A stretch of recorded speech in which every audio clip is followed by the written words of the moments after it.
ಈಗ ಮಹಾಭಾರತದ ಚದುರಂಗದಾಟ ನಡೆದದ್ದೆಲ್ಲಿ ಗೊತ್ತಾ?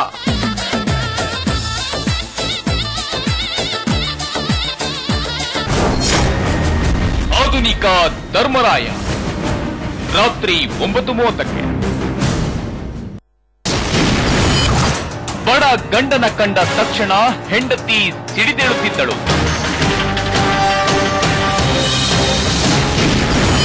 ಹೆರಿಗೆಗೆಂದು ಬಂದವಳು ಮತ್ತೆ ತುಳಿಯಲಿಲ್ಲ, ಪತಿ ಮನೆ ಹೊಸ್ತಿಲು.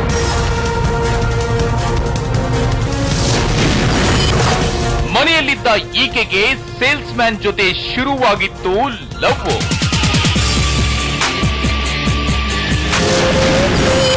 ಬರ್ತಡೇ ಎಂದೇ ಕೊಲಿಯಾದ ನೀಚ ಪ್ರೀತಿಗೆ ಅಡ್ಡಿಯಾಗಿದ್ದ ಮಗು.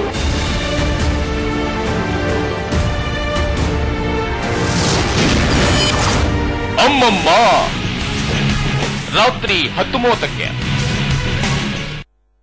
ಸಂಖ್ಯಾಶಾಸ್ತ್ರ ಯಾಕೆ ನೋಡ್ಬೇಕು? ಅದರ ಮಹತ್ವವೇನು? ಜಾತಕ ಸರಿ ಇದ್ರು ಜೀವನ ಯಾಕೆ ಸರಿ ಇಲ್ಲ? ನೆರಳಂತೆ ಜೊತೆಗಿರುವುದು ಜನ್ಮ ಸಂಖ್ಯೆ ಅಂತ ನಿಮಗೆ ಗೊತ್ತಾ? ನೇಮ್ ಚೇಂಜ್ ಮಾಡಿದ್ರೆ ಫೇಮ್ ಸಿಗುತ್ತಾ ಅಂತ ಡೌಟ್ ಇದೆಯಾ? ಜನ್ಮ ನಕ್ಷತ್ರ ನೋಡಿ ಹೆಸರಿಟ್ರು ನಿಮಗೆ ಯಾಕೆ ಸಕ್ಸಸ್ ಸಿಗ್ತಾ ಇಲ್ಲ? ನಿಮ್ಮ ಮಕ್ಕಳಿಗೆ ಜನ್ಮನಾಮನ ಸಂಖ್ಯಾಶಾಸ್ತ್ರನ? ಈ ಎಲ್ಲಾ ಪ್ರಶ್ನೆಗಳಿಗೂ ಒಂದೇ ಪರಿಹಾರ, ಅಕ್ಷರ ಸಂಖ್ಯಾ ಭವಿಷ್ಯ. ವೀಕ್ಷಿಸಿ ಸೋಮವಾರದಿಂದ ಶುಕ್ರವಾರವರೆಗೂ ಬೆಳಿಗ್ಗೆ 9:30ಕ್ಕೆ ಅಕ್ಷರ ಸಂಖ್ಯಾ ಭವಿಷ್ಯ.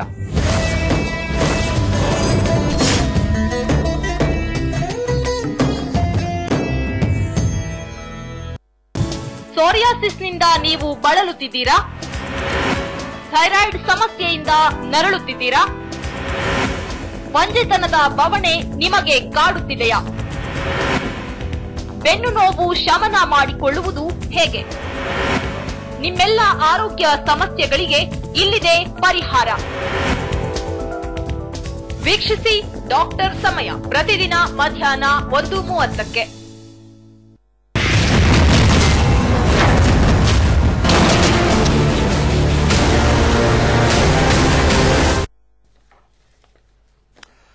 ನಮಸ್ಕಾರ, ಬಿಗ್ ಡಿಬೇಟ್ಗೆ ಸ್ವಾಗತ. ಸಾವಿರಾರು ರೂಪಾಯಿ ಕಳೆದುಕೊಂಡವನಿಗೆ ₹1 ಪರಿಹಾರ. ಅನ್ನದಾತನ ಬದುಕಲ್ಲಿ ಚೆಲ್ಲಾಟವಾಡ್ತಿದೆಯಾ ಸರ್ಕಾರ? ತಾಂತ್ರಿಕ ಕಾರಣದ ಕತೆ ಹೇಳಿದ ಅಧಿಕಾರಿ ವರ್ಗ, ಭಿಕ್ಷುಕರಿಗಿಂತ ಕಡೆಯಾಗಿ ಬಿಟ್ಟನ ನಮ್ಮ ರೈತ.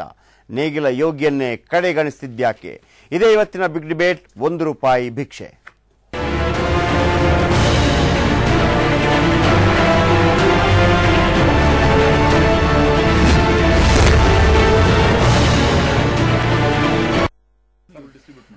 ರೈತ ಈ ದೇಶದ ಬೆನ್ನೆಲುಬು. ಈ ಮಾತು ರಾಜಕೀಯ ಲಾಭಕ್ಕಾಗಿ ರೈತರನ್ನ ಬಳಸಿಕೊಳ್ಳುವುದಕ್ಕಷ್ಟೇ ಸೀಮಿತವಾಗಿಬಿಟ್ಟಿದೆ. ಈ ದೇಶದ ಬೆನ್ನುಮೂಳೆ ಮುರಿದು ಅದೆಷ್ಟೋ ವರ್ಷಗಳಾಗಿ ಬಿಟ್ಟಿದೆ. ಆದರೂ ನಮ್ಮನ್ನಾಳುವ ನಾಯಕರಿಗೆ ಸಮಾಧಾನವಾಗಿಲ್ಲ. ಮತ್ತೆ ಮತ್ತೆ ಅನ್ನದಾತರ ಬದುಕಲ್ಲಿ ಚೆಲ್ಲಾಟವಾಡುತ್ತಲೇ ಇದ್ದಾರೆ. ಈಗ ಕರ್ನಾಟಕದ ರೈತರಿಗೆ ಒಂದೇ ₹1 ಬೆಳೆ ಹಾನಿ ಪರಿಹಾರ ನೀಡುವ ಮೂಲಕ ನೇಗಿಲ ಯೋಗಿ ನೀ ಭಿಕ್ಷುಕನಿಗಿಂತ ಕಡೆ ಅಂತ ತೋರಿಸಿದೆ ಸರ್ಕಾರ. ಇದರ ಬಗ್ಗೆ ಒಂದು ರಿಪೋರ್ಟ್ ನೋಡೋಣ. ಸಾವಿರಾರು ರೂಪಾಯಿ ಕಳೆದುಕೊಂಡವನಿಗೆ ₹1 ಪರಿಹಾರ. ಅನ್ನದಾತನ ಬದುಕಲ್ಲಿ ಚೆಲ್ಲಾಟವಾಡ್ತಿದ್ಯಾ ರಾಜ್ಯ ಸರ್ಕಾರ? ತಾಂತ್ರಿಕ ಕಾರಣದ ಕತೆ ಹೇಳಿದ ಅಧಿಕಾರಿ ವರ್ಗ, ಭಿಕ್ಷುಕರಿಗಿಂತ ಕಡಿಮೆಯಾಗಿ ಬಿಟ್ಟನ ನಮ್ಮ ರೈತ. ನೇಗಿಲ ಯೋಗಿಯನ್ನೇ ಕಡೆಗಣಿಸಿದ್ಯಾಕೆ ಸಿದ್ದರಾಮಯ್ಯ?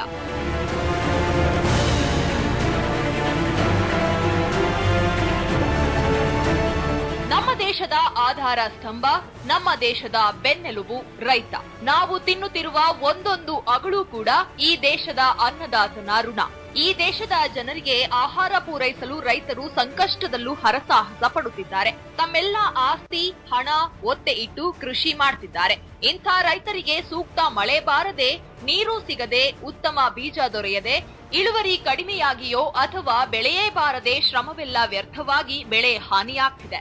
ಇಂಥ ರೈತರಿಗೆ ಪರಿಹಾರ ಕೊಡುವುದು ಪ್ರತಿಯೊಂದು ಸರ್ಕಾರಗಳ ಆದ್ಯ ಕರ್ತವ್ಯ. ಬೆಳೆ ವಿಮೆ ಮಾಡಿಸದಿದ್ದರೂ ಬೆಳೆ ಹಾನಿಯಾದಲ್ಲಿ ಪರಿಹಾರ ನೀಡಬೇಕು. ಪ್ರತಿ ಹೆಕ್ಟೇರ್ ಬೆಳೆ ಹಾನಿಗೆ ಕನಿಷ್ಠ ₹6,800 ಬೆಳೆ ಪರಿಹಾರ ಕೊಡಬೇಕು. ಹೀಗಂತ ಸರ್ಕಾರವೇ ನಿಗದಿ ಮಾಡಿದೆ. ಆದ್ರೆ ರಾಜ್ಯದ ರೈತರಿಗೆ ಬೆಳೆ ಹಾನಿ ಪರಿಹಾರ ರೂಪದಲ್ಲಿ ಒಂದೇ ₹1 ನೀಡೋ ಮೂಲಕ ಸಿದ್ದರಾಮಯ್ಯ ನೇತೃತ್ವದ ಕರ್ನಾಟಕ ಸರ್ಕಾರ ರೈತರನ್ನ ಅತ್ಯಂತ ಹೀನಾತಿಹೀನವಾಗಿ ನಡೆಸಿಕೊಂಡಿದೆ. ಬೆಳೆ ಪರಿಹಾರಕ್ಕೆ ಅರ್ಜಿ ಹಾಕಿದ ರೈತನಿಗೆ ಮೋಸ. ಸರ್ಕಾರದಿಂದ ಬಂದಿದ್ದು ₹1 ಮಾತ್ರ. ಹಾಸನದ 10 ಅನ್ನದಾತರಿಗೆ ಭಿಕ್ಷೆ ರೂಪದ ಪರಿಹಾರ. ರಾಜ್ಯದೆಲ್ಲೆಡೆ ಸೂಕ್ತ ಮಳೆಯಾಗದೆ ಹಾಗೂ ಬೇರೆ ಬೇರೆ ಕಾರಣಗಳಿಂದ ರೈತರು ಬೆಳೆ ಕಳೆದುಕೊಂಡಿದ್ದಾರೆ. ಇಂಥ ರೈತರು ಬೆಳೆ ಹಾನಿ ಪರಿಹಾರಕ್ಕಾಗಿ ರಾಜ್ಯ ಸರ್ಕಾರಕ್ಕೆ ಅರ್ಜಿ ಹಾಕಿದ್ದರು. ಹಲವಾರು ರೈತರು ಬೆಳೆ ವಿಮೆ ಕೂಡ ಮಾಡಿಸಿ ವಿಮೆ ಹಣವನ್ನು ಪಾವತಿಸಿದ್ದರು. ಬೆಳೆ ಹಾನಿಯಾದ ಬಳಿಕ ತಾವು ಹಾಕಿದ ಶ್ರಮಕ್ಕಂತೂ ಬೆಲೆ ಸಿಗಲ್ಲ, ಆದ್ರೆ ಕೃಷಿಗೆ ತಾವು ವ್ಯಯಿಸಿದ ಹಣವಾದ್ರೂ ವಾಪಸ್ ಬರಬಹುದು. ಅದೇ ಹಣ ಬಳಸಿ ಈ ಬಾರಿಯಾದ್ರೂ ಉತ್ತಮ ಫಸಲು ತೆಗೆಯಬಹುದು ಅನ್ನೋ ನಿರೀಕ್ಷೆಯಲ್ಲಿ ಇದ್ದರು. ಆದ್ರೆ ಅನ್ನದಾತರ ನಿರೀಕ್ಷೆಗಳ ಮೇಲೆ ರಾಜ್ಯ ಸರ್ಕಾರ ತಣ್ಣೀರೆರಚಿದೆ. ಹಾಸನ ಜಿಲ್ಲೆ ಅರಕಲಗೂಡು ತಾಲೂಕಿನ 10 ಮಂದಿ ರೈತರಿಗೆ ಕೇವಲ ₹1 ಪರಿಹಾರ ನೀಡಲಾಗಿದೆ. ತಮಗೆ ಬೆಳೆ ಹಾನಿ ಪರಿಹಾರ ಬಂದಿದೆ ಅನ್ನೋ ವಿಷಯ ತಿಳಿದು ರೈತರು ಹಾಸನದ ಬೆಳವಾಡಿ ಸ್ಟೇಟ್ ಬ್ಯಾಂಕ್ ಖಾತೆ ಪರಿಶೀಲಿಸಿದಾಗ ರಾಜ್ಯ ಸರ್ಕಾರದ ಮೋಸದಾಟ ಬಯಲಾಗಿದೆ. ಸಾವಿರಾರು ರೂಪಾಯಿ ಕಳೆದುಕೊಂಡ ಅನ್ನದಾತರಿಗೆ ಕೇವಲ ₹1 ಪರಿಹಾರದ ರೂಪದಲ್ಲಿ ಸಿಕ್ಕಿದೆ. ಬೆಳೆ ಪರಿಹಾರಕ್ಕೆ ಅಂತ ಹೇಳಿ ಡಾಕ್ಯುಮೆಂಟ್ಸ್ ಕೇಳಿದ್ರು. ಬೆಳೆ ಪರಿಹಾರಕ್ಕೆ ಅಂತ ಡಾಕ್ಯುಮೆಂಟ್ಸ್ ಎಲ್ಲಾನು ಕೊಟ್ಟಿದ್ದು. ನಮ್ಮ ತಾಯಿ ಹೆಸರಲ್ಲಿ 1 ಎಕರೆ 23 ಗುಂಟೆ ಐತೆ, ನನ್ನ ಹೆಸರಲ್ಲಿ 7 ಗುಂಟೆ ಐತೆ. ಒಟ್ಟಿಗೆ ಆಲೂಗಡ್ಡೆ ಶುಂಠಿ 2 ಮಾಡಿದ್ದು. 75,000 ರೂಪಾಯಿ ಖರ್ಚಾಗಿತ್ತು ಇಬ್ಬರಿಂದ. ನಮ್ಮ ತಾಯಿ ಹೆಸರಿಗೆ ₹1 ಬಂದೈತೆ, ನನ್ನ ಅಕೌಂಟ್ಗೆ ₹99 ಬಂದೈತೆ. ರಾಜ್ಯದ ರೈತರಿಗಾದ ಘನಘೋರ ಅನ್ಯಾಯದ ಕುರಿತು ಮೊಟ್ಟ ಮೊದಲು ವರದಿ ಮಾಡಿದ್ದೇ ಸಮಯ ನ್ಯೂಸ್. ಇವತ್ತು ಬೆಳಗ್ಗೆ ಸಮಯ ನ್ಯೂಸ್ನಲ್ಲಿ ಈ ಸುದ್ದಿ ಪ್ರಸಾರವಾಗುತ್ತಿದ್ದಂತೆ ಬ್ಯಾಂಕ್ಗೆ ದೌಡಾಯಿಸಿದ ಅಧಿಕಾರಿಗಳು ರೈತರ ಖಾತೆಗೆ ಸಂಬಂಧಿಸಿದ ಮಾಹಿತಿ ಸಂಗ್ರಹಿಸಿದ್ದಾರೆ. ಈ ಮಧ್ಯೆ ರೈತರಿಗೆ ₹1 ಪರಿಹಾರ ನೀಡಿರುವ ಬಗ್ಗೆ ನೆಲಮಂಗಲದಲ್ಲಿ ಪ್ರತಿಕ್ರಿಯಿಸಿದ ಬಿಜೆಪಿ ರಾಜ್ಯಾಧ್ಯಕ್ಷ ಬಿಎಸ್ ಯಡಿಯೂರಪ್ಪ, ಇದು ಕಾಂಗ್ರೆಸ್ ಸರ್ಕಾರದ ದುರಾಡಳಿತದ ಪರಮಾವಧಿ. ಅನ್ನದಾತರಿಗೆ ₹1 ಪರಿಹಾರ ನೀಡಿರುವುದಕ್ಕೆ ಸರ್ಕಾರಕ್ಕೆ ನಾಚಿಕೆಯಾಗಬೇಕು. ಕಾಂಗ್ರೆಸ್ ಸರ್ಕಾರವಂತೂ ರಾಜ್ಯದಲ್ಲಿ ಪ್ರತಿಪಕ್ಷಗಳು ಇವೆ ಅನ್ನೋದನ್ನೇ ಮರೆತಿದೆ ಅಂತ ಬೇಸರ ವ್ಯಕ್ತಪಡಿಸಿದ್ರು. ಅಪಮಾನದ ಪರಮಾವಧಿ ಇದು ರೈತ ಸಮೂಹಕ್ಕೆ ಮಾಡ್ತಿರೋ ಅಪಮಾನ, ಇದನ್ನು ಕ್ಷಮಿಸಕ್ಕಾಗದಿರೋ ಅಪಮಾನ. ಇದು ರೈತರು ತಕ್ಕ ಸಂದರ್ಭದಲ್ಲಿ ತಕ್ಕ ಪಾಠವನ್ನು ಕಲಿಸ್ತಾರೆ. ರೈತರಿಗೆ ₹1 ಬೆಳೆ ಹಾನಿ ಪರಿಹಾರದ ವಿಷಯ ಇವತ್ತು ವಿಧಾನಸಭೆಯಲ್ಲೂ ಭಾರಿ ಚರ್ಚೆಗೆ ಕಾರಣವಾಯಿತು. ಸದನದಲ್ಲಿ ಬಿಜೆಪಿ ಶಾಸಕ ಸಿಟಿ ರವಿ ಈ ವಿಷಯವನ್ನ ಪ್ರಸ್ತಾಪಿಸಿದ್ರು. ಇದಕ್ಕೆ ದನಿಗೂಡಿಸಿದ ವಿಪಕ್ಷ ನಾಯಕ ಜಗದೀಶ್ ಶೆಟ್ಟರ್ ರಾಜ್ಯ ಸರ್ಕಾರಕ್ಕೆ ರೈತರ ಬಗ್ಗೆ ಕಾಳಜಿಯೇ ಇಲ್ಲ ಅಂತ ಆಕ್ರೋಶ ವ್ಯಕ್ತಪಡಿಸಿದ್ರು. ಈ ವೇಳೆ ಪ್ರತಿಪಕ್ಷದ ಆಕ್ರೋಶಕ್ಕೆ ಪ್ರತಿಕ್ರಿಯಿಸಿದ ಕೃಷಿ ಸಚಿವ ಕೃಷ್ಣ ಬೈರೇಗೌಡ, ಸರ್ಕಾರ ಯಾವುದೇ ನಿರ್ಲಕ್ಷ್ಯ ಮಾಡಿಲ್ಲ, ಖಾತೆಯ ಬಗ್ಗೆ ಸರಿಯಾದ ಮಾಹಿತಿ ಕಲೆ ಹಾಕುತ್ತೇವೆ ಎಂದಷ್ಟೇ ಹೇಳಿದ್ರು. ₹1 ಯಾಕೆ ಕೊಡಬೇಕಿರು? ₹1 ಬೆಳೆ ನಷ್ಟ ಪರಿಹಾರ ಅಂತ ಹೇಳಿ ₹1 ಜಮಾ ಮಾಡಿದಾರೆ ಕೆಲವು ಅಕೌಂಟ್ಗೆ. ಹಾಸನದಿಂದ ನಂಗೆ ರೈತರಿಗೆ ಫೋನ್ ಬಂದಿತ್ತು. ಧಾರವಾಡ ಜಿಲ್ಲೆಯಿಂದ ಎಷ್ಟೋ ಜನ ರೈತರು ನಂಗೆ ನೇರವಾಗಿ ಫೋನ್ ಮಾಡಿ ₹1 ಅಕೌಂಟಿಗೆ ಜಮಾ ಮಾಡ್ಯಾರಿ, ನಿಮ್ಗೆ ದಾಖಲೆ ಕಳಿಸ್ತೀನಿ ಅಂತ ಹೇಳ್ತಾರ. ಅಂದ್ರೆ ನಾ ಸರ್ಕಾರ ಕಂದಾಯ ಇಲಾಖೆ ಮುಖಾಂತರ ಅದು ಜಮಾ ಆಗಿದೆ. ಈ ರೀತಿ ₹1 ನೀವು ಜಮಾ ಮಾಡುವ ಭಿಕ್ಷಕರು ತಗೊಳ್ಳೋದಿಲ್ಲ. ₹1 ರೈತರಿಗೆ ಅಪಮಾನ ಮಾಡುವಂತ ಕೆಲಸ ಮಾಡ್ತಾರೆ ಸರ್ಕಾರದವರು. ಇನ್ನು ಉಳಿದಿರುವಂತ ಸ್ವಲ್ಪ 100-200 ಕೋಟಿ ಉಳಿದಿರಬಹುದು. ಅದನ್ನು ಸಹ ಬಹುಶಃ ಈ ತಿಂಗಳ ಕೊನೆಗೆ ರೈತರ ಅಕೌಂಟ್ಗೆ ಸಂಪೂರ್ಣ ಪಾವತಿ ನೇರವಾಗಿ ರೈತರ ಅಕೌಂಟಿಗೆ ಹೋಗುತ್ತೆ. ಮೊದಲಿಗೆ ಬ್ಯಾಂಕ್ಗಳಿಗೆ ಹೋಗ್ತಾ ಇತ್ತು, ಈಗ ರೈತರ ಅಕೌಂಟಿಗೆ ಹೋಗುವಂತ ವ್ಯವಸ್ಥೆಯನ್ನ ಮಾಡಿದ್ದೇವೆ. ಆ ಭತ್ತದ ಒಂದು ವಿಚಾರದಲ್ಲಿ ಒಂದು ₹65 ಕೋಟಿ ಮಾತ್ರ ನಮ್ಗೆ ಅವರಿಗೆ ಸ್ವಲ್ಪ ತಕರಾರು ನಡೀತಾ ಇದೆ. ಅದು ತಕರಾರು ಇತ್ಯರ್ಥ ಆಗುತ್ತೆ. ನಾವು ಕೇಂದ್ರ ಸರ್ಕಾರದ ಮಧ್ಯಸ್ಥಿಕೆಗೂ ಕೇಳಿದ್ದೇವೆ. ಇನ್ನು ಇದೇ ವಿಚಾರವಾಗಿ ಮಾತನಾಡಿದ ಕೆಪಿಸಿಸಿ ಅಧ್ಯಕ್ಷ ಡಾಕ್ಟರ್ ಜಿ ಪರಮೇಶ್ವರ್, ಬೆಳೆ ಹಾನಿ ಪರಿಹಾರ ವಿಮೆ ಮಾಡಿದ ರೈತರಿಗೆ ಮಾತ್ರ ಸಿಗಲಿದೆ. ₹1 ಪರಿಹಾರ ಹಣ ಜಮೆಯಾಗಿರುವ ಬಗ್ಗೆ ತಮಗೆ ಗೊತ್ತೇ ಇಲ್ಲ ಅಂದ್ರು. ಇನ್ನು ₹1 ಪರಿಹಾರ ಸಿಕ್ಕಿರೋದು ಕೇವಲ ಹಾಸನದ ರೈತರಿಗಷ್ಟೇ ಅಲ್ಲ, ಧಾರವಾಡದಲ್ಲೂ ಇಂಥದ್ದೇ ಅವಮಾನವನ್ನ ಅನ್ನದಾತರು ಅನುಭವಿಸಿದ್ದಾರೆ. ಧಾರವಾಡ ತಾಲೂಕಿನ ಹಾರೋಬೆಳವಡಿ ಗ್ರಾಮದ ಕೆಲ ರೈತರ ಖಾತೆಗಳಿಗೆ ಕೇವಲ ₹1, ₹10, ₹70, ₹130 ಜಮೆ ಮಾಡುವ ಮೂಲಕ ರಾಜ್ಯ ಸರ್ಕಾರ ಗಾಯದ ಮೇಲೆ ಬರೆ ಎಳೆದಿದೆ. ಇದಕ್ಕೆ ಪ್ರತಿಕ್ರಿಯಿಸಿರೋ ಬ್ಯಾಂಕ್ ಅಧಿಕಾರಿಗಳು, ಜಿಲ್ಲಾಡಳಿತ ಎಷ್ಟು ಬಿಡುಗಡೆ ಮಾಡುತ್ತೋ ಅಷ್ಟನ್ನ ನಾವು ಸಂಬಂಧಿಸಿದವರ ಖಾತೆಗೆ ಹಾಕ್ತೀವಿ ಅಷ್ಟೇ ನಮ್ಮ ಕೆಲಸ ಅಂದಿದ್ದಾರೆ. ಇನ್ನು ಕಂದಾಯ ಇಲಾಖೆ ಅಧಿಕಾರಿಗಳನ್ನ ಪ್ರಶ್ನಿಸಿದ್ರೆ ಪರಿಶೀಲಿಸುವ ಭರವಸೆ ಸಿಕ್ಕಿದೆಯೇ ವಿನಃ ಈವರೆಗೂ ಪರಿಹಾರವಾಗಿಲ್ಲ. ಅಧಿಕಾರಿಗಳ ನಿರ್ಲಕ್ಷ್ಯದಿಂದ ರೈತರು ಸಂಕಷ್ಟದ ಜೊತೆ ಅವಮಾನವನ್ನು ಅನುಭವಿಸುವಂತಾಗಿದ್ದು, ಇದಕ್ಕೆ ತಾಂತ್ರಿಕ ದೋಷ ಕಾರಣ ಅಂತ ಕಂದಾಯ ಇಲಾಖೆ ಅಧಿಕಾರಿಗಳು ಸಬೂಬು ಹೇಳ್ತಿದ್ದಾರೆ. ಬಾಗಲಕೋಟೆಯಲ್ಲೂ ಇಂತಹದ್ದೇ ಘಟನೆ ನಡೆದಿದೆ. ಹುನಗುಂದ ತಾಲೂಕಿನಲ್ಲಿ ಸುಮಾರು 20 ರೈತರ ಖಾತೆಗೆ ಕಂದಾಯ ಇಲಾಖೆಯಿಂದ ₹1 ಜಮೆಯಾಗಿದೆ.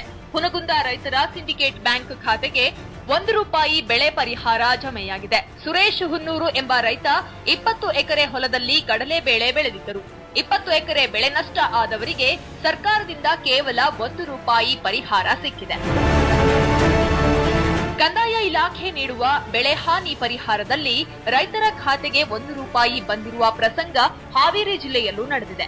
ಹಾವೇರಿ ಜಿಲ್ಲೆ ಹಾನಗಲ್ ತಾಲೂಕಿನ ಶಂಕರಪ್ಪ ಕೂಡಲ ಮತ್ತು ಹಾವೇರಿ ತಾಲೂಕಿನ ಒಟ್ಟು 3 ರೈತರ ಖಾತೆಗೆ ₹1 ಹಣ ಜಮೆಯಾಗಿದೆ. ಹಾವೇರಿ ತಾಲೂಕಿನ ಕೋಳೂರು ಗ್ರಾಮದ ರೈತ ಬಸಪ್ಪ ಮೇಲ್ಮೂರಿ ಎಂಬುವರಿಗೆ ಬೆಳೆ ಹಾನಿ ವಿಚಾರವಾಗಿ ತಮ್ಮ ಖಾತೆಗೆ ₹1 ಬಂದಿದೆ. ರೈತರ ಖಾತೆಗೆ ₹1 ಬೆಳೆ ಪರಿಹಾರ ವಿಚಾರವಾಗಿ ಪಶುಸಂಗೋಪನೆ ಸಚಿವ ಎ ಮಂಜು ಪ್ರತಿಕ್ರಿಯೆ ನೀಡಿದ್ದು, ಆಧಾರ್ ಲಿಂಕ್ ಆದ ಖಾತೆದಾರರ ಅಕೌಂಟ್ ಚೆಕ್ ಮಾಡಿದ್ದಾರೆ. ಅದಕ್ಕಾಗಿಯೇ ₹1 ಹಾಕಿದ್ದಾರೆ. ಖಾತೆಗೆ ಹಣ ಹೋಗುತ್ತೋ ಇಲ್ಲವೋ ಎಂದು ತಿಳಿಯಲು ಹೀಗೆ ಮಾಡಿದ್ದಾರೆ. 1 ಲಕ್ಷ ರೈತರಿಗೆ ಈ ರೀತಿ ಹಣ ಹೋಗಿದೆ ಎಂದಿದ್ದಾರೆ.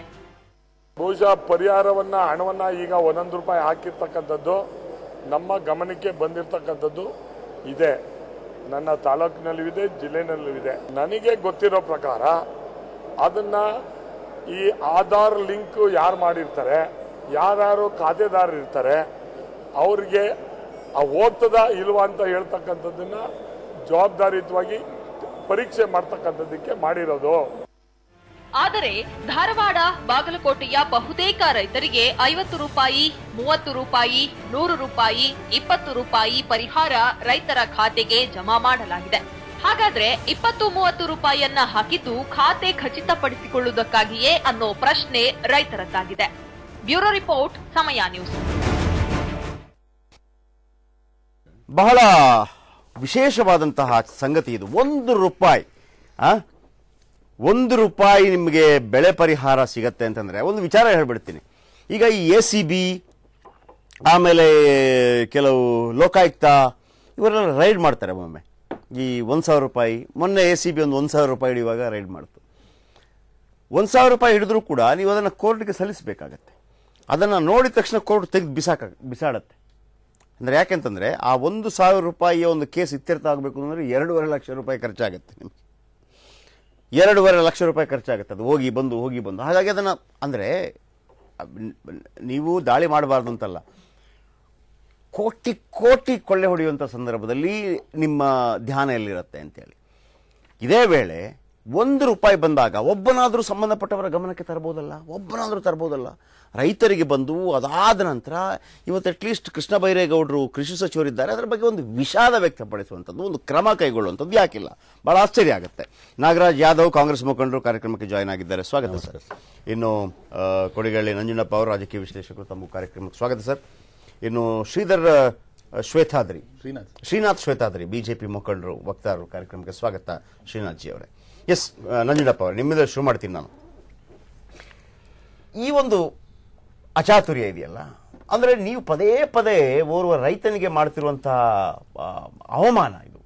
ಪದೇ ಅವರು ಕೇಳ್ತಿರೋದು ನಮಗೆ ಒಂದು ಸಾಲ ಮನ್ನಾ ಮಾಡಿ ಅಂತ ಹೇಳುವಾಗ ಆತನನ್ನು ಅವಮಾನಿಸುವಂಥ ರೀತಿಯಲ್ಲಿ, ಮತ್ತೊಂದು ಕಡೆ ನೀವು ಟ್ಯಾಕ್ಸ್ ಕಟ್ಟಲ್ಲ ಅಂತ ಒಂದು ಹೀಯಾಳಿಸುವಂಥ ರೀತಿಯಲ್ಲಿ, ಮತ್ತೊಂದು ಕಡೆ ನೀನೇ ಬೇಕಪ್ಪ, ನೀನಿಲ್ಲದೆ ಯಾವುದೂ ಆಗುವುದಿಲ್ಲಪ್ಪ ಅನ್ನೋ ರೀತಿಯಲ್ಲಿ.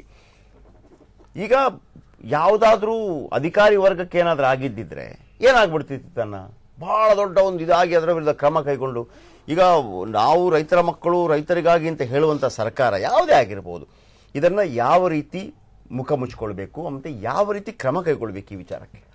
ಸರ್, ಏನಾಗಿದೆ ಅಂದರೆ ಸನ್ಮಾನ್ಯ ಮುಖ್ಯಮಂತ್ರಿಗಳೇ ಇವಾಗ ಸಹಕಾರ ಸಚಿವರಾಗಿದೆ. ಇದು ಸಹಕಾರ ಇಲಾಖೆ ಸಂಬಂಧಪಟ್ಟಂತ ವಿಷಯ. ಇದು ಸಹಕಾರ ಇಲಾಖೆ ಸಚಿವರ ಮುಖ್ಯಮಂತ್ರಿಗಳೇ ಆಗಿರೋದ್ರಿಂದ ಅವ್ರಿಗೆ ಜವಾಬ್ದಾರಿ ಇದೆ, ಗೊತ್ತಿದೆ ಅವರಿಗೆ. ಅಧಿಕಾರಿ ಮಟ್ಟದ ಆಗಿರೋ ದೋಷ ಇದು. ನಾನು ಪ್ರಾಥಮಿಕ ಭೂ ಅಭಿವೃದ್ಧಿ ಬ್ಯಾಂಕ್ ನಿರ್ದೇಶಕನಾಗಿದ್ದೆ, ತಾಲೂಕು ವ್ಯವಸಾಯೋತ್ಪನ್ನ ಮಾರುಕಟ್ಟೆ ನಿರ್ದೇಶಕರು ಆಗಿದೆ, ಚುನಾಯಿತ ಪ್ರತಿನಿಧಿಯಾಗಿದ್ದೆ. ಇದು ನಮ್ಮಲ್ಲಿ ಹಿಂದೆ ಏನಾಗಿದೆ, ಐಡೆಂಟಿಫೈ ಮಾಡ್ಲಿಕ್ಕೋಸ್ಕರನೂ ಕೆಲವು ಸಂದರ್ಭದಲ್ಲಿ 100 50 100 ಕಳಿಸ್ತಾರೆ. ಈ ಸ್ಟೇಟ್ ಲ್ಯಾಂಡ್ ಡೆವಲಪ್ಮೆಂಟ್ ಬ್ಯಾಂಕ್ನವರು ಡಿಸ್ಟ್ರಿಕ್ಟ್ BDC ಬ್ಯಾಂಕ್ ಕಳಿಸ್ಕೊಡ್ತಾರೆ. ಡಿಸ್ಟ್ರಿಕ್ಟ್ BDC ಬ್ಯಾಂಕ್ನವರು ಆಯಾ ಸ್ಥಳೀಯ VSS ಅನ್ನು ರೈತ ಸೇವಾ ಸಹಕಾರ ಸಂಘ ಅಂತ ಇರುತ್ತೆ, ಮತ್ತೆ PLD ಬ್ಯಾಂಕ್ ಇರುತ್ತೆ. ಅಲ್ಲಿಂದ ಬೆಳೆ ಸಾಲನ್ನು ಮತ್ತು ಪರಿಹಾರ ಧನನ್ನ ಅವರ ರೈತರಿಗೆ ಅಕೌಂಟ್ಗೆ ಹಾಕಬೇಕು. ಹಾಕುವಾಗ ಅವನಿಗೆ 10,000 ಹಾಕೋತಾಗ ₹1 ಹಾಕಿರ್ತಾರೆ. 10 ರೂಪಾಯಿ ಹಾಕತ್ತಾಗ 10,000 ಹಾಕಿರ್ಬೇಕಾಯ್ತು, 10,000 ಹಾಕತ್ತಾಗ 10 ರೂಪಾಯಿ ಹಾಕಿರ್ತಾರೆ. ಇದು ನೇರವಾಗಿ ಅಧಿಕಾರಿಗಳ ಮಾಡಿದ ಕುತಂತ್ರ ಇದು. ಇದರಲ್ಲಿ ತಂತ್ರ ಕುತಂತ್ರ ಏನದು? ಈಗ ಅವರಿಗೆ ಲೆಕ್ಕ ಸರ್ಕಾರಕ್ಕೆ ಎಲ್ಲೋ ಒಂದ್ ಕಡೆ ಕೆಟ್ಟ ಹೆಸರು ತರಲಿಕ್ಕೂ ಮಾಡಿರ್ಬೋದು ಈ ಕೆಳಮಟ್ಟದ ಅಧಿಕಾರಿಗಳು. ಇವತ್ತು ಕೃಷಿ ಸಚಿವರಿಗೆ ಜವಾಬ್ದಾರಿ ಅವ್ರಿಗೆ ಹರ್ತಿದ್ದಾರೆ, ಆದ್ರೆ ಸಹಕಾರ ಇಲಾಖೆಗೆ ಸಂಬಂಧಪಟ್ಟಿದ್ದು, ಸಹಕಾರ ಇಲಾಖೆ ಸಂಬಂಧಪಟ್ಟಂತ ವಿಷಯ ಆಗಿರೋದ್ರಿಂದ ಸನ್ಮಾನ್ಯ ಮುಖ್ಯಮಂತ್ರಿಗಳಿಗೆ ಆ ಸಹಕಾರ ಇಲಾಖೆ ಸಚಿವರಾಗಿದ್ದಾರೆ. ಅಲ್ಲ ಸರ್, ಈಗ ಬೇಜವಾಬ್ದಾರಿ ಮಾಡುವಂತ ಸಂದರ್ಭ ಹೇಗೆ ಅಂತಂದ್ರೆ, ಒಂದು ಟನ್ ಗಟ್ಟಲೆ ದುಡ್ಡು ಹೋಗ್ತಾ ಇದೆ ಕೆಲವರಿಗೆ, ಒಂದು 100 ಲಕ್ಷ ಹೋಗ್ತಾ ಇದೆಯಪ್ಪ, 1 ಕೋಟಿ ಹೋಗ್ತಾ ಇದೆ, ಅಲ್ಲಿ ಏನೋ ಒಂದು 50,000 ಕಡಿಮೆ ಆಯ್ತು, ಓಕೆ. ಅವನು ಕಾಯ್ತಾ ಇರೋದೇ 10,000 ಯಾವಾಗ ಬರುತ್ತೆ, 1,000 ಯಾವಾಗ ಬರುತ್ತೆ. ಇದು ಬೆಳೆ ಸರ್, ಇದು ಬೆಳೆ ಸಾಲ, ಇದು ಓಕೆ, ಇದು ಕ್ರಾಪ್ ಲೋನ್ ಅಂತ. ಇದು ಬೆಳೆ ಹಾನಿ ಅಲ್ಲ, ಬೆಳೆ ಸಾಲ ಮನ್ನಾ ಮಾಡಂತ ಸಂದರ್ಭ ಬಂದಾಗ ರೇಟ್ ಆಫ್ ಇಂಟ್ರೆಸ್ಟ್ 3% ಕೊಟ್ಟಿರ್ತಾನೆ ರೈತರಿಗೆ. ಆ ಹಣನ ಸಬ್ಸಿಡಿ ಕೊಡುವಂತ ಹಣನ ಈ ರೀತಿ ಅಚಾತುರ್ಯದಿಂದ ಆಗಿರುವಂತ ಕೆಲಸ ಇದು 100ಕ್ಕೆ 100. ಇದು ನಾನು ಇವತ್ತು ಬೆಳಗ್ಗೆನು PLD ಬ್ಯಾಂಕ್ ಬೆಂಗಳೂರು ಉತ್ತರ ತಾಲೂಕು ಇಲ್ಲಿ ಪ್ಯಾಲೇಸ್ ಗುಟ್ಟಲ್ಲಿ ಅಲ್ಲಿ ಕೇಳೋದನ್ನು ಇಲ್ಲಿ ನಮ್ಮಲ್ಲೂ ಆಗಿದೆ. ಇದು ಇನ್ನು ಹೇಳ್ಬಾರ್ದು, ನಾನು ಕಾರಲ್ಲಿ ಇದನ್ನ ತಗೊಂಡ್ಬರ್ತಾ ಇದ್ದೆ, ನನಗೂ 101 ರೂಪಾಯಿ ಬಂದಿದೆ ಚಿಕ್ಕಬಳ್ಳಾಪುರ PLD ಬ್ಯಾಂಕ್ ಇಂದ. ನನಗೆ ಸಬ್ಸಿಡಿ ಬರ್ಬೇಕಾಗಿದೆ 11,101, ಬಂದಿರೋದು 101 ಚಿಕ್ಕಬಳ್ಳಾಪುರ ಇದರಿಂದ. ಆ 101 ರೂಪಾಯಿ ಅಕೌಂಟ್ಗೆ ಹಾಕೊಳಕ್ ನಾನು ಮತ್ತೆ ಚಿಕ್ಕಬಳ್ಳಾಪುರದಿಂದ ನನ್ನ ಅಕೌಂಟ್ ಬೆಂಗಳೂರಲ್ಲಿ ಹಾಕೊಂಡ್ರೆ ಅದು ಬರೋದಕ್ಕೆ 3-5 ದಿನ ಆಗುತ್ತೆ. Okay, bank fine. ನನಗೆ ಇವರು ಚೆನ್ನಾಗಿ ಹೇಳಿದ್ರು, it could be a trial portion ಅಂತ. ಬಟ್ ನಾವು ಈ ಫಂಡ್ ರಿಲೀಸ್ ಸೆಂಟರ್ ಇಂದ ಫಂಡ್ ರಿಲೀಸ್ ಆಗಿದೆ, ಇಂಟ್ರೆಸ್ಟ್ ಮನ್ನಾ ಆಗಬೇಕಾಗಿತ್ತು, ಇಂಟ್ರೆಸ್ಟ್ ಮನ್ನಾ ಮಾಡಿರ್ಲಿಲ್ಲ, ಆ ದುಡ್ಡನ್ನ ಟ್ರಾನ್ಸ್ಫರ್ ಮಾಡಿರ್ಲಿಲ್ಲ, ಯಾರಿಗೂ ಇಂಟ್ರೆಸ್ಟ್ ಕೊಡಬೇಕು ಅಂತ ಆಗಿತ್ತು. ಇವರೇನು ಯೋಚನೆ ಮಾಡ್ತಾ ಇದ್ರು, ಇಂಟ್ರೆಸ್ಟ್ ಕೊಡೋದು ಅಥವಾ ಅದನ್ನ ಯಾವ್ದೋ ಇನ್ಸ್ಟಾಲ್ಮೆಂಟ್ ಅಡ್ಜಸ್ಟ್ ಮಾಡ್ಕೊಳ್ಳೋದು ಅನ್ನೋ ತರ ನಡೀತಾ ಇತ್ತು. ನಾವುಗಳು ಹೇಳಿದ್ವಿ, ನಾವು ಇಂಟ್ರೆಸ್ಟ್ ಅಂತ ರೀಫಂಡ್ ಮಾಡಕ್ ನಾವು ಕೊಟ್ಟಿರೋದು, ನೀವು ರೀಫಂಡ್ ಮಾಡಿ ಅಂತ ಹೇಳಿದ್ವಿ. ಅದನ್ನ ಮಾಡಿರ್ಲಿಲ್ಲ. ಮೋಸ್ಟ್ ಪ್ರಾಬ್ಲಿ ಅದನ್ನೇನಾದ್ರೂ ಕಳೆದು ಬಿಟ್ಟು 1 ರೂಪಾಯಿ ಕೊಟ್ಟಿದಾರ ಗೊತ್ತಿಲ್ಲ ನನಗೆ. So that is something which needs to be checked. But ಆ ಪಾಸಿಬಿಲಿಟಿ ಇದೆ, ಯಾಕೆಂದ್ರೆ ಇಂಟ್ರೆಸ್ಟ್ ನಾವು ಬೇರ್ ಮಾಡ್ತೀವಿ ಅಂತ ಸೆಂಟ್ರಲ್ ಗೌರ್ಮೆಂಟ್ ಬೇರ್ ಮಾಡ್ತಾ ಇದೆ. ಸೆಂಟ್ರಲ್ ಗೌರ್ಮೆಂಟ್ ಇಂದ ಅದಕ್ಕೆ ಫಂಡ್ಸ್ ಬಂದಿದೆ. ಸೊ ಅದನ್ನ ಕೊಡುವಾಗ ಏನಾದ್ರೂ ಇವರು ಇನ್ಸ್ಟಾಲ್ಮೆಂಟ್ ನ ಡಿಡಕ್ಟ್ ಮಾಡ್ಕೊಂಡು ಕೊಡ್ತಾ ಇದಾರ ಗೊತ್ತಾಗ್ತಾ ಇಲ್ಲ. ಬಟ್ ಏನು ಅಂದ್ರೆ ಇದನ್ನ ಚೆಕ್ ಮಾಡಿ ಕ್ಲಾರಿಟಿ ಇರಬೇಕಾಗಿತ್ತು. ಸರ್ಕಾರ ಕ್ಲಾರಿಟಿ ಇಲ್ಲ. ವಿತ್ ಸೆಷನ್ ನಡ್ಕೊಳ್ಳುವಾಗ ಹೇಳಕ್ ಆಗ್ಲಿಲ್ಲ ಅವ್ರಿಗೆ ಯಾತಕ್ಕೆ ಆಯ್ತು ಅಂತ. ಸೊ ಅಂದ್ರೆ there is a confusion. And ಕೆಳಗಡೆ ಅಧಿಕಾರಿಗಳು ಏನ್ ಮಾಡಿದ್ದಾರೆ ಅವ್ರಿಗೆ ಅರ್ಥ ಆಗ್ತಾ ಇಲ್ಲ. ಬಟ್ ಸರ್ಕಾರದ ಮನಸ್ಥಿತಿ ಏನಿತ್ತು ಅಂದ್ರೆ ಒಂದು ಇನ್ಸ್ಟಾಲ್ಮೆಂಟ್ ನ ಕಳೆದು ಕೊಡಬೇಕು ಅಂತಕ್ಕಂಥದ್ದಿತ್ತು. ಯಾಕದು ಒಂದು ಇನ್ಸ್ಟಾಲ್ಮೆಂಟ್ ಕಳೆದು ಇಲ್ಲ, ಅದು ರೈತ ವಾಪಸ್ ಕೊಡಬೇಕಾಯ್ತು, ಅದು ಸಪರೇಟ್ ಇತ್ತು. ಆ ಸಾಲದ್ದು ಸಪರೇಟ್ ಇತ್ತು. ಇಂಟ್ರೆಸ್ಟ್ ಸೆಂಟ್ರಲ್ ಗವರ್ಮೆಂಟ್ ಇಂದ ಇಂಟ್ರೆಸ್ಟ್ ತಗೊಳ್ಳೋದು ಸರಿ ಇರ್ತಿರ್ಲಿಲ್ಲ, ಕೊಟ್ಬಿಡಿ ಅಂತ ನಾವು ಹೇಳೋದು. ಬಂದು ನಬಾರ್ಡ್ ಮಾಡೋದು, ನಬಾರ್ಡ್ ಇಂದ ಡೈರೆಕ್ಟ್ ಅಪೆಕ್ಸ್ ಬ್ಯಾಂಕ್ ಹೋಗುತ್ತೆ, ಅಪೆಕ್ಸ್ ಬ್ಯಾಂಕ್ ಇಂದ BDDC ಬ್ಯಾಂಕ್ ಬರುತ್ತೆ, BDDC ಬ್ಯಾಂಕ್ ಇಂದ ಪ್ರಾಥಮಿಕ ಭೂ ಅಭಿವೃದ್ಧಿ ಬ್ಯಾಂಕ್ ಬರುತ್ತೆ, ಅಲ್ಲಿಂದ ಮತ್ತೆ VSSN ಹೋಗುತ್ತೆ. ಇದು ಕೆಳ ಹಂತದ 4 ಹಂತದಲ್ಲಿದೆ. ಕೇಂದ್ರ ಫಂಡಿಂಗ್ ಬಂದ್ಬಿಟ್ಟು ನೇರವಾಗಿ ನಬಾರ್ಡ್ ಇಂದ ಅಪೆಕ್ಸ್ ಬ್ಯಾಂಕ್ ಹೋಗುತ್ತೆ, ಅಪೆಕ್ಸ್ ಬ್ಯಾಂಕ್ ಇಂದ BDDC ಬ್ಯಾಂಕ್ ಬರುತ್ತೆ, ಎಲ್ಲಾ ಜಿಲ್ಲಾ ಕೇಂದ್ರದ. ಅದರಲ್ಲಿ ಶಿವಮೊಗ್ಗ ಸ್ಕ್ಯಾಂಡಲ್ ದೊಡ್ಡದು ನಿಮ್ಗೆ ಗೊತ್ತಿದೆಯಲ್ಲ. ಆ ತರ ಬ್ಯಾಂಕ್ಗಳಿಂದ ಮತ್ತೆ ರೈತ ಸೇವಾ ಸಹಕಾರ ಸಂಘಗಳಿಗೆ ಹೋಗುತ್ತೆ, ಅಲ್ಲಿ ಸಬ್ಸಿಡಿನಲ್ಲಿ ಇತ್ಯರ್ಥ ಆಗೋದು. ಅವ್ರು ಮಾಡೋ ಕುತಂತ್ರಗಳೇ ಇದೆ ಹೊರತು ಅಲ್ಲೆಲ್ಲ ಪೇಯ್ಡ್ ಸೆಕ್ರೆಟರಿಗಳು ಇರ್ತಾರೆ. ಅಲ್ಲಿ ಜವಾಬ್ದಾರಿ ಇರ್ತಕ್ಕಂಥ ಚುನಾಯಿತ ಆಡಳಿತ ಮಂಡಳಿ ಇದ್ರೆ ಇದು ಸರ್ಕಾರಕ್ಕೂ ಕೆಟ್ಟ ಹೆಸರು ಬರಲ್ಲ, ಯಾವುದೇ ಸರ್ಕಾರ ಇರಲಿ. ಇದು ನೇರವಾಗಿ ಸಹಕಾರ ಇಲಾಖೆಗೆ ಸಂಬಂಧಪಟ್ಟ ವಿಷಯ. ನಾಗರಾಜ್ ಯಾದವ್ ಅವರು, ಈಗ ಯಾರು ಕೂಡ ಮನಪೂರ್ವಕವಾಗಿ ಇದನ್ನು ಮಾಡ್ಲಿಕ್ಕೆ ಸಾಧ್ಯನೇ ಇಲ್ಲ. ಅಂದ್ರೆ ಒಬ್ಬ ನಾಗರಿಕ, ಒಬ್ಬ ಜವಾಬ್ದಾರಿತ ಮನುಷ್ಯ ಅಟ್ಲೀಸ್ಟ್ ಒಂದು ಗೊತ್ತಾಗ್ಬೇಕಲ್ಲ. ಆದ್ರೆ ಇದರಿಂದ ಆಗುವಂತ ಅನಾಹುತಗಳಿದೆಯಲ್ಲ, ಅದು ಸರ್ಕಾರಕ್ಕೂ ಕೆಟ್ಟ ಹೆಸರು ಬರುವಂತ. ಈಗ ನಮಗೆ ಲೆಫ್ಟ್ ರೈಟ್ ತಗೋಬಹುದು, ಯಾಕೆ ಹಿಂಗಾಗತ್ತೆ, ಒಬ್ಬ ಅದನ್ನ ಪರ್ಟಿಕ್ಯುಲರ್ ಮಾಡ್ತಾನೆ ಅಂತ ಇಟ್ಕೊಳ್ಳಿ. ಮಾಡದ ರೀತಿಯಲ್ಲಿ ಮಾಡೋದಕ್ಕೆ ಒಬ್ಬ ಸರ್ಕಾರ ಆಡಳಿತ ಪಕ್ಷದ ಓರ್ವ ಸದಸ್ಯನಾಗಿ ಇದನ್ನ ಯಾವ ರೀತಿ ಒಂದು ಸರ್ಕಾರ ಏನು ಮ್ಯಾನೇಜ್ ಮಾಡಬೇಕು ಅಂತ ಅನ್ಸುತ್ತೆ ನಿಮ್ಗೆ? ಹೆಂಗೆ ಒಂದು ಕಟ್ಟುನಿಟ್ಟಿನ ಕ್ರಮ? ಈಗ ನೀವು ಕೂಡ ಒಂದು ಚೇರ್ಪರ್ಸನ್ ಆಗಿ ಕೆಲಸ ಮಾಡ್ತಾ ಇರುವಂತವ್ರು. ನೋಡಿ, ನೀವು ಈ ವಿಚಾರವನ್ನು ಪ್ರಾರಂಭ ಮಾಡಿದಾಗಲೇ ಸ್ನೇಹಿತರ ಮುಂದೆ ಹೇಳಿದ್ರೆ ಒಂದು ಅಚಾತುರ್ಯವಾಗಿ ನಡೆದಿರ್ತಕ್ಕಂಥ ವಿಚಾರ ಅಂದರೆ ಇಟ್ ಇಸ್ ಕರೆಕ್ಟ್. ನೀವು ಕರೆಕ್ಟಾಗಿ ಫೋಕಸ್ ಮಾಡಿದೆ. ಯಾಕಂದರೆ ನಾವು ಅನ್ನದಾತನ ಬಗ್ಗೆ ಮಾತಾಡುವಾಗ ಸ್ವಲ್ಪ ಬೇಜವಾಬ್ದಾರಿಗೆ ಒಂದು ಮಾತಾಡಬಾರ್ದು, ಜವಾಬ್ದಾರಿತವಾಗಿ ಮಾತಾಡಬೇಕು. You should not take farmer for a ride. ಆಮೇಲೆ ಅವನನ್ನ ಗ್ರಾಂಟೆಡ್ ತಗೊಳ್ತಾರೆ, ಸರಿ ಇಲ್ಲ. ರಾಜಕೀಯ ಮೀರಿ ಮಾತಾಡೋಣ. ಇವತ್ತು ಬೇಕು ಅಂತಲೇ ಮಾಡಿದ್ರೆ ಅದು ಅಧಿಕಾರಿಗಳಿಗೆ ಅದು ಸರಿಯಾದ ಕ್ರಮ ಅಲ್ಲ ಅಂತ ಹೇಳ್ಬೇಕಾಗ್ತದೆ. ಅಧಿಕಾರಿಗಳು ಮಾಡಿದ ತಪ್ಪು ಅಂದ್ರೆ ಅವ್ರ ಮೇಲೆ ಕ್ರಮ ಕೈಗೊಳ್ಬೇಕಾಗ್ತದೆ. ಆದರೆ ಅದು ಮಾಡಿರ್ತಕ್ಕಂಥ ಕಾರಣಗಳು ಟೆಕ್ನಿಕಲ್ ರೀಸನ್ ಮಾಡಿ ಅದು ಆಧಾರ್ ಕಾರ್ಡ್ ಲಿಂಕ್ ಆಗಿರ್ತದೆ. ಫಾರ್ ಎಕ್ಸಾಂಪಲ್ ಧಾರವಾಡಲ್ಲಿ ಒಂದು ನಿಯರ್ಲಿ ಹೇಳಿನತ್ರ ಇದಿದೆ 87,500 ರೈತರಿಗೆ ಪರಿಹಾರ ಬೆಳೆ ಹಾನಿ ಪರಿಹಾರ ಕೊಡಬೇಕಾಯಿತು. ಅವ್ರು ಹೇಳ್ದಂಗೆ ಸಹಕಾರಿ ಇಲಾಖೆಗೆ ಸಂಬಂಧಪಟ್ಟಿರ್ತಕ್ಕಂಥ ಬೆಳೆ ಹಾನಿ ಪರಿಹಾರನ ಕೊಡಬೇಕಾದ್ರೆ ಸುಮಾರು 84,000 ರೈತರಿಗೆ ಫುಲ್ ಪ್ರಮಾಣದಲ್ಲಿ ಕೊಟ್ಬಿಟ್ಟಿದ್ದಾರೆ. ಯಾರು ಆಧಾರ್ ಲಿಂಕ್ ಇರ್ಲಿಲ್ವೋ ಅವ್ರಿಗೆ 3,500 ಜನಕ್ಕೆ ಈ ತರ ₹1 ₹50 ಹೋಗಿರ್ತಕ್ಕಂಥದ್ದು. ಇಲ್ಲ, ನಾನು ಹೇಳ್ತೀನಿ ಅದ್ರಲ್ಲಿ ನನಗೇನು ಡೌಟ್ ಅಂದ್ರೆ, ನೀವು ಹತ್ರ ಅಕೌಂಟ್ ನ ಚೆಕ್ ಮಾಡೋದು ಎಲ್ಲರಿಗೂ ₹1 ಕಳಿಸಬೇಕಾಯ್ತು. ಹೌದು, ಅದು ಅಮೌಂಟ್ ವೇರಿಯೇಷನ್ ಇರೋದ್ರಿಂದ ವೈ ದಟ್ ವೇರಿಯೇಷನ್ ಅಂತ ನನ್ನ ಮೂಲತಃ ಪ್ರಶ್ನೆ. ನೀವು ಟೆಕ್ನಿಕಲ್ ಆಗಿ ಹೇಳೋದಾದ್ರೆ ನಾವು ಚೆಕ್ ಮಾಡಬೇಕಾಯ್ತು, ಅಕೌಂಟ್ ನ ಕ್ಲಾರಿಫೈ ಮಾಡ್ಕೋಬೇಕಾದ್ರೆ ಇರ್ತಕ್ಕಂಥ ಎಲ್ಲ 3,500 ಜನಕ್ಕೂ ಕೂಡ ನೀವು ₹1 ಹಾಕಿದ್ದೆ ಆದ್ರೆ ಇನ್ನು ಮಾಡ್ಬೋದು ಅಂತ ಹೇಳ್ಬೋದು. ಇಲ್ಲಿ ವೇರಿಯೇಷನ್ ಇದರಿಂದ ಇದರ ಕ್ಲಾರಿಫಿಕೇಶನ್ ಆಡಳಿತದಲ್ಲಿ ಬ್ಯೂರೋಕ್ರಾಟ್ಸ್ ಏನಿರ್ತಾರೆ ಅವರ ಬೇಜವಾಬ್ದಾರಿತನದಿಂದ ಆಗಿದ್ರೆ ಅವರು ಇದಕ್ಕೆ ಕೂಡಲೇ ಅದಕ್ಕೆ ಕ್ಲಾರಿಫಿಕೇಶನ್ ಕೊಡ್ಲೇಬೇಕಾಗ್ತದೆ. ಯಾಕಂದ್ರೆ ಒಬ್ಬ ರೈತನು ಬಹಳ ಸರ್ಕಾರವನ್ನು ನಂಬಿಕೊಂಡು ಇನ್ನೊಂದು ನಂಬಿಕೊಂಡು ಪ್ರಕೃತಿ ನಂಬಿಕೊಂಡು ಬದುಕ್ತಾ ಇರ್ತಕ್ಕಂಥ ಸಂದರ್ಭದಲ್ಲಿ ಅವನು ಈಗಾಗಲೇ ದೇಶದಲ್ಲಿ ಸಾವಿರಾರು ಜನ ಆತ್ಮಹತ್ಯೆ ಮಾಡ್ಕೊಳ್ತಾ ಇರ್ತಕ್ಕಂಥ ಸಂದರ್ಭದಲ್ಲಿ ಅಸಹನೆ ಕೂಡಿರ್ತಕ್ಕಂಥ ರೈತರ ಮನಸ್ಸಿನಲ್ಲಿ ಇವತ್ತು ನಾವು ಆಶಾಭಾವನೆ ಮೂಡಿಸ್ತಕ್ಕಂಥ ಸಂದರ್ಭದಲ್ಲಿ ಈ ತರ ನಡವಳಿಕೆಗಳು ಸರಿ ಇಲ್ಲ. ನನ್ನ ಪ್ರಕಾರ ಇದು ಅಧಿಕಾರಿಗಳು ಮಾಡಿರ್ತಕ್ಕಂಥ ಬೇಜವಾಬ್ದಾರಿ ಅನಿಸ್ತದೆ. ಟೆಕ್ನಿಕಲಿ ಅವ್ರೇನಾದ್ರು ಮಾಡಿದ್ರೆ ಇದ್ having a clear cut mind intention to ಆದ್ರೆ ರಾಜ್ಯದ ಮುಖ್ಯಮಂತ್ರಿಗಳೇ ಈ ಸಹಕಾರ ಸಂಘದ ಸಹಕಾರಿ ಇಲಾಖೆ ಜೊತೆ ಇರೋದ್ರಿಂದ ಈ ತರ ಕೇಳಿದ್ರು ಸರ್ಕಾರದ ಮಟ್ಟದಲ್ಲಿ ಆಗ್ತಕ್ಕಂಥದ್ದು ಅಲ್ವೇ ಅಲ್ಲ.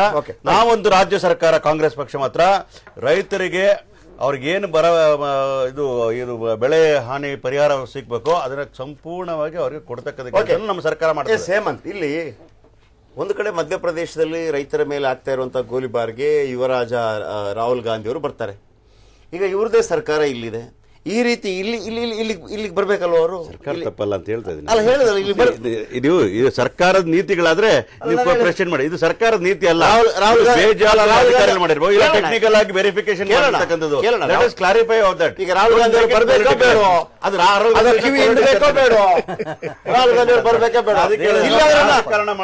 ಇಲ್ಲೇ ಅರೆಸ್ಟ್ ಮಾಡೋರು ಯಾರು ಇಲ್ಲಪ್ಪ. ನೋಡಿ, ಅರೆಸ್ಟ್ ಮಾಡೋರು ಬಾರ ಇಲ್ಲ. ಮೋದಿ ಅವರು ಕರೆಯೋಣ. ₹1, ₹10, ₹50, ₹100, ₹300 ಎಲ್ಲ ಕೊಟ್ಟಿದ್ದಾರೆ compensation. I don't understand this. Zone B ಅಂತ ಒಂದು ಪದ ಇದೆ, ಜೀವಚ್ಛವ ಅಂತ ಅದಕ್ಕೆ ಕನ್ನಡದಲ್ಲಿ. ಈ ಅಧಿಕಾರಿಗಳು ಸಮಯ ಬಂದಾಗ ನಾವು ಬೃಹಸ್ಪತಿಗಳು ನಮ್ಗೆಲ್ಲ ಗೊತ್ತಿದೆ, ವಿ ನೋ ಎವ್ರಿಥಿಂಗ್ ಅಂತ ಹೇಳ್ತಾರೆ. ಬೇಡದೇ ಇದ್ದಾಗ they will do a mechanical job. ಇದು ಮೆಕ್ಯಾನಿಕಲ್ ಜಾಬ್ ಅಲ್ಲ, ಇದು you are dealing with farmer. I say you have to be sensitive, you have to be responsible, you have to be careful. ಹೌದಾ? ಈಗ ನಾನು ಚೆಕ್ ವಿತರಣೆ ಮಾಡ್ತೀನಿ, ನಾನೊಬ್ಬ ತಹಸೀಲ್ದಾರ, ನನ್ನ ಕೈ ಕಡೆ ಇರುವಂತ ಒಬ್ಬ ಸೂಪರಿಂಟೆಂಡೆಂಟ್ ಕೇಸ್ ವರ್ಕರ್ ನಾನು ಕರ್ಕೊಂಡೋಗಿ ಅಲ್ಲಿ ಮಡ್ಡು ಎಲ್ಲ ಕೊಟ್ಟು ಅಲ್ಲಿ ನಿಂತ್ಕೊಂಡು ಅಲ್ಲಿ ನಾನು ಚೆಕ್ ವಿತರಣೆ ಮಾಡಬೇಕಾದ್ರೆ ₹1 cheque, ₹10 cheque, ₹30 cheque, ₹100 cheque, ₹300 cheque, ಅದು ಅಕೌಂಟ್ ಟ್ರಾನ್ಸ್ಫರ್.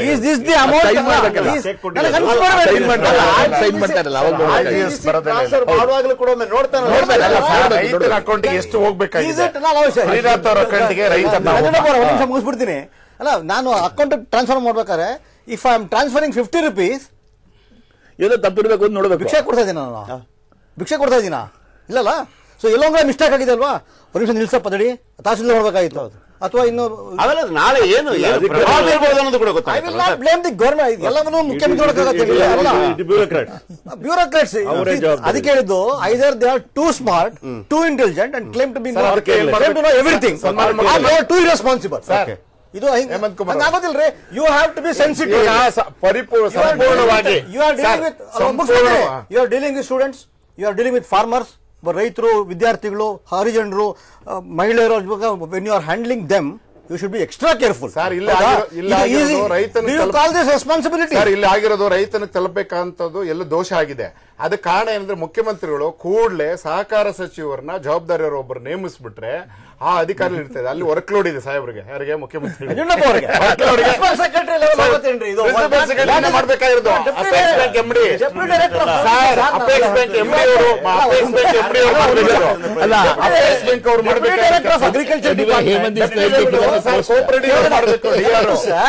ಇದು ಸರಿ ಹೋಗೋದು ಇಲ್ಲ ಡಿಪಾರ್ಟ್ಮೆಂಟ್ ಮತ್ತು ಅಗ್ರಿಕಲ್ಚರ್ ಡಿಪಾರ್ಟ್ಮೆಂಟ್ ಈ ಸಹಕಾರ ಇಲಾಖೆ ಹೊಸ ಸಚಿವರು ಬಂದ್ರೆ ಸರಿ ಹೋಗುತ್ತೆ. ಸ್ನೇಹಿತರು ಹೇಳಿದ್ರೆ ಈಗ ಒಂದು ಸಚಿವರು ಇರ್ಬೇಕು ಅಂತ, ಇದು ಮುಖ್ಯಮಂತ್ರಿಗಳ ಕಾರ್ಯ ಒತ್ತಡದಕ್ಕೋಸ್ಕರ ಆಗಿರ್ತಕ್ಕಂಥ ತಪ್ಪಲ್ಲ. ಒಂದು ಇದು ಮಾಡಿರ್ತಕ್ಕಂಥದ್ದು ಒಂದು ಅವ್ರು ವೆರಿಫಿಕೇಶನ್ ಮಾಡಿದ್ದಾರೆ ಅಂತಕ್ಕಂಥ ಸ್ಪಷ್ಟನೆ ಅಧಿಕಾರಿಗಳಿಂದ ಬೇಕಾಗ್ತದೆ. ಇಲ್ಲ ಅನ್ನೋದಾದ್ರೆ ಅವ್ರು ತಪ್ಪು ಮಾಡಿದ್ರೆ ಅವ್ರು ಬಹಿರಂಗವಾಗಿ ಹೇಳ್ಬೇಕಾಗ್ತದೆ. They should accept their mistake what they committed against farmers. ಅದು ಅಧಿಕಾರಿಗಳು ಹೇಳ್ದಂಗೆ ಬೇಜವಾಬ್ದಾರಿ ನಡ್ಕೊಂಡಾಗ ಇಂಥ ವಿಚಾರಗಳು ಆಗ್ತಕ್ಕಂಥದ್ದು. ಬಟ್ ಆದ್ರೆ ಒಂದು ಅವ್ರು ವೆರಿಫಿಕೇಶನ್ ಮಾಡಿದ್ರೆ ಅವ್ರಿಗೆ ನಾವು ಕ್ಷಮೆ ಕೊಡಬಹುದು, ಆಯ್ತಪ್ಪ ಅಂತಕ್ಕಂಥದ್ದು. ಆದ್ರೆ ಅವರು ಬೇಜವಾಬ್ದಾರಿ ಮಾಡಿದ್ರೆ ರಾಜ್ಯದ ಮುಖ್ಯಮಂತ್ರಿ ಖಂಡಿತವಾಗ್ಲೂ ಕೂಡ ಅವ್ರ ಮೇಲೆ ಕ್ರಮ ಕೈಗೊಳ್ತಾರೆ.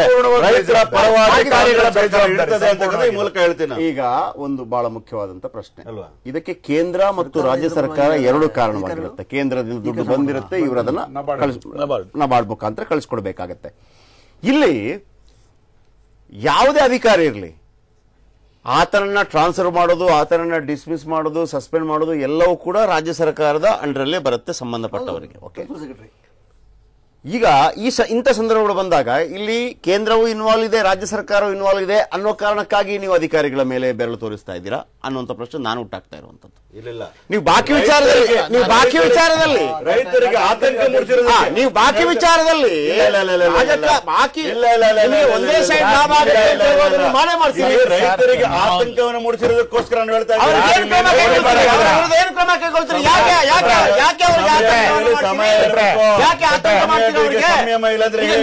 ಈಗ ಮೊನ್ನೆ IAS ಅಧಿಕಾರಿ, ಒಂದು ನಿಮಿಷ ಸರ್, ಮೊನ್ನೆ IAS ಅಧಿಕಾರಿ ಅವರ ಮಗ ಶಾಲೆಗೆ ಹೋದೋ ಬಂದಿಲ್ಲ. ಆಮೇಲೆ ಅಜಂ ಖಾನ್ MA ಕಾಣದಾಯ್ತು ಉತ್ತರ ಪ್ರದೇಶದಲ್ಲಿ. ಇದ್ದ ಅಧಿಕಾರಿಗಳು ಹೆಂಗೆ ಓಡೋಗ್ಬಿಟ್ಟು ಕರ್ಕೊಂಡ್ ಬಂದ್ರು. ಮೊನ್ನೆ ಪೊಲೀಸ್ ಅಧಿಕಾರಿ ಅಲ್ಲ ಸರ್, ಅವ್ರ IAS ಅಧಿಕಾರಿ ರೈತ ಅಲ್ಲ. ಇಲ್ಲಿಯವರ IAS ಅಧಿಕಾರಿಯ ಮಗು ಶಾಲೆಗೆ ಹೋದವ ಲೇಟ್ ಆಗಿ ಬಂತು ಅನ್ನೋ ಕಾರಣಕ್ಕಾಗಿ ರಾತ್ರಿ ಬೆಳಗ್ಗೆ ಎಲ್ಲ ಹುಡ್ಕಾಬಿಟ್ಟು ಕರ್ಕೊಂಡ್ ಬಂದ್ರು. ಅಜಂ ಖಾನ್ MA ಕಾಣದಾಯ್ತು ಅಂದ್ಬಿಟ್ಟು ಎಲ್ಲ ಅಧಿಕಾರಿಗಳು ಕರ್ಕೊಂಡ್ ಬಂದ್ರು. ಹಾಗಿದ್ರೆ ಅನ್ನೋದಾತ ನಿಮ್ಗೆ ಕೇರೆ ಅಲ್ವಾ? ನಿಮಗೆ ನೀವು ಅದಕ್ಕಾದಾಗ ಅದ್ಯಾಕೆ ಮಾಡ್ಬೇಕು? ಅದನ್ನ ಎದೆ ತಟ್ಟಿ ಹೇಳ್ಬೇಕು. ಮುಖ್ಯಮಂತ್ರಿಗಳಾಗಿರ್ಲಿ ಅಥವಾ ಸಹಕಾರ ಸಚಿವರಾಗ್ಲಿ ಅಥವಾ ಕೃಷಿಗೆ ಸಂಬಂಧಪಟ್ಟವರಾಗ್ಲಿ, ನಮ್ಮಿಂದ ಮಿಸ್ಟೇಕ್ ಆಗಿದೆ, ಒಂದ್ ವೇಳೆ ಸರ್ಕಾರ ಮಾಡಿದ್ರೆ ನಾವು ಬೇಸರ ಕ್ಷಮೆ ಯಾಚಿಸ್ತೇವೆ, ಅಥವಾ ಅಧಿಕಾರಿಗಳಿಂದ ಮಾಡಿದ್ರೆ ಯಾವನೇ ಅಧಿಕಾರಿ ಇರ್ತಾರೆ ಒಂದು ಬ್ರೇಕ್ ಆದ ನಂತರ ನೀವು ಕೂಡ ಕರೆ ಮಾಡಿ ಮಾತಾಡಿ, ಇದು ಸರಿನೋ ತಪ್ಪೋ, ಈ ರೀತಿ ಆಗ್ತಾ ಇರೋದು ಅನ್ನದಾತರ ವಿರುದ್ಧ ಇದನ್ನು ಎತ್ತಿಕಟ್ಟುವ ಪ್ರಶ್ನೆ ಅಲ್ಲ. ಎಷ್ಟು ಜವಾಬ್ದಾರಿಯಿಂದ ವರ್ತಿಸಬೇಕು, ಯಾಕೆ ಅನ್ನದಾತರು ಅಥವಾ ರೈತರು ಅಂತ ಹೇಳುವಾಗ ನಿಮಗೆ ಡೋಂಟ್ ಕೇರ್, ಅದಕ್ಕೆ ಉತ್ತರ ಬೇಕಾಗಿದೆ ನನಗೆ. ಎಸ್, ಸಂಪೂರ್ಣ ಇದೆ ಸರ್.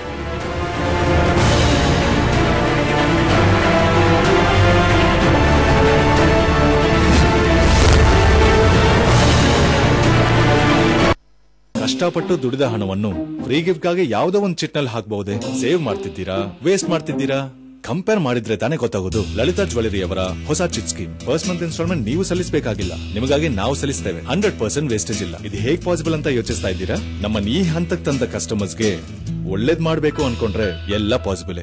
ಕೆಪಿಸಿಸಿ ಅಧ್ಯಕ್ಷರಾಗಿ ಪುನರಾಯ್ಕೆಯಾದ ಪಾರದರ್ಶಕ ಪ್ರಾಮಾಣಿಕ ರಾಜಕಾರಣಿಯಾದ ಡಾಕ್ಟರ್ ಜಿ ಪರಮೇಶ್ವರ್ ಅವರಿಗೆ ಹೃತ್ಪೂರ್ವಕ ಅಭಿನಂದನೆಗಳು. ಶುಭ ಕೋರುವವರು ಶ್ರೀ ಎಸ್ಟಿ ಸೋಮಶೇಖರ್, ಶಾಸಕರು ಯಶವಂತಪುರ ವಿಧಾನಸಭಾ ಕ್ಷೇತ್ರ ಅಧ್ಯಕ್ಷರು, ಬೆಂಗಳೂರು ನಗರ ಜಿಲ್ಲಾ ಕಾಂಗ್ರೆಸ್ ಸಮಿತಿ, ಹಾಗೂ ಶ್ರೀ ಎಸಿ ಶ್ರೀನಿವಾಸ್, ಕೆಪಿಸಿಸಿ ಕಾರ್ಯದರ್ಶಿ.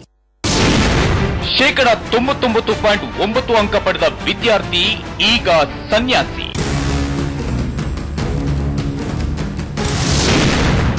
ಲೌಕಿಕ ಜೀವನ ಐಭೋಗವನ್ನೇ ತೊರೆದ ಯುವಕ. ಏಕಮಾತ್ರ ಪುತ್ರನ ನಿರ್ಧಾರಕ್ಕೆ ಪೋಷಕರು ಸಂತಸ. ಕಾಮರ್ಸ್ ಟಾಪರ್ ಜೈನ ಮುನಿಯಾಗಿದ್ದಾದ್ರೂ ಏಕೆ? ಟಾಪರ್ ಟು ಸನ್ಯಾಸಿ, ರಾತ್ರಿ 8:30ಕ್ಕೆ. ಕಷ್ಟಪಟ್ಟು ದುಡಿದ ಹಣವನ್ನು ಫ್ರೀ ಗಿಫ್ಟ್ ಗಾಗಿ ಯಾವುದೋ ಒಂದು ಚಿಟ್ನಲ್ಲಿ ಹಾಕಬಹುದೇ? ಸೇವ್ ಮಾಡ್ತಿದ್ದೀರಾ, ವೇಸ್ಟ್ ಮಾಡ್ತಿದ್ದೀರಾ? ಕಂಪೇರ್ ಮಾಡಿದ್ರೆ ತಾನೇ ಗೊತ್ತಾಗೋದು. ಲಲಿತಾ ಜ್ಯುವೆಲರಿ ಅವರ ಹೊಸ chit scheme. First month instalment ನೀವು ಸಲ್ಲಿಸಬೇಕಾಗಿಲ್ಲ, ನಿಮಗಾಗಿ ನಾವು ಸಲ್ಲಿಸ್ತೇವೆ. 100% ವೇಸ್ಟೇಜ್ ಇಲ್ಲ. ಇದು ಹೇಗ್ ಪಾಸಿಬಲ್ ಅಂತ ಯೋಚಿಸ್ತಾ ಇದ್ದೀರಾ? ನಮ್ಮನ್ನ ಈ ಹಂತಕ್ಕೆ ತಂದ ಕಸ್ಟಮರ್ಸ್ಗೆ ಒಳ್ಳೇದ್ ಮಾಡಬೇಕು ಅನ್ಕೊಂಡ್ರೆ ಎಲ್ಲ ಪಾಸಿಬಲ್. ಜೂಜಿನ ಮತ್ತಲ್ಲಿ ಪತ್ನಿಯರನ್ನೇ ಪಣಕ್ಕಿಟ್ಟ ಯುವರಾಜ.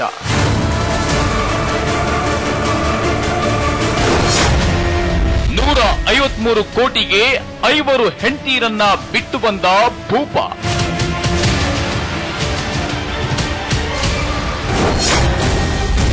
ಗಂಟೆಯಲ್ಲಿ 2200 ಕೋಟಿ ಕಳ್ಕೊಂಡ ಈ ಜುವಾಡಿ.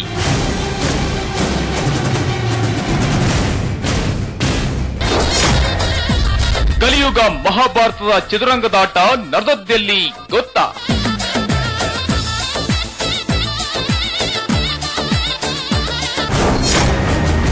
ಆಧುನಿಕ ಧರ್ಮರಾಯ ರಾತ್ರಿ 9:30ಕ್ಕೆ.